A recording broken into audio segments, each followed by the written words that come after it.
inside a federal courthouse. Not exactly where New Jersey Governor Christie wants to start his presidential campaign.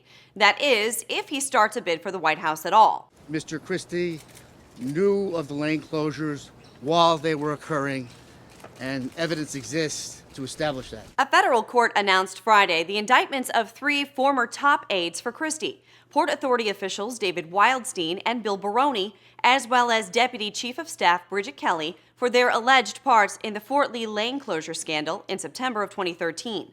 Wildstein has pleaded guilty. The aides are accused of intentionally clogging traffic by shutting down 2 of 3 eastbound lanes without notifying the public or emergency services. The move caused massive delays and gridlocked traffic. Federal prosecutors say the collaboration was in response to Fort Lee's Mayor Mark Sokolich, a Democrat, not endorsing Christie during his 2013 gubernatorial election bid.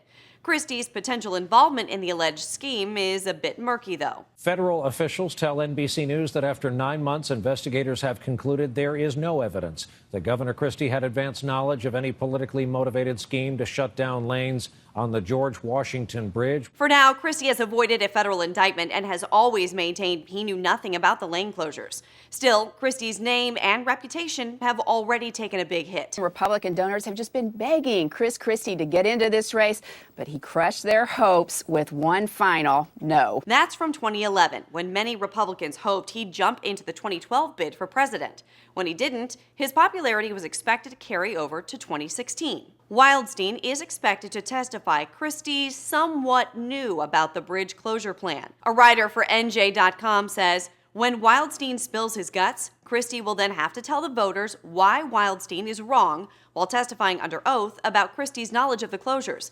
If he can talk his way out of that one, he deserves to be president. And now the lane closure scandal is taking a toll on Christie's 2016 outlook, at least in the media. Opinion has changed from Christie is a favorite to does Christie have a chance? The New York Post went as far as to call him a fading GOP star. Recent Quinnipiac University polling finds his approval rating at a low, with 56% of New Jersey voters disapproving of his performance as governor. Then again, the national stage is quite different, and 2016 is a while from now, politically speaking. And Christie sounds confident he can bounce back in time, if he needs to, of course. Let me ask you then about Mrs. Clinton's campaign. Can you beat her, Christie?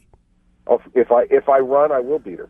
Christie has not officially announced a bid for the 2016 presidential race. For Newsy, I'm Megan Judy.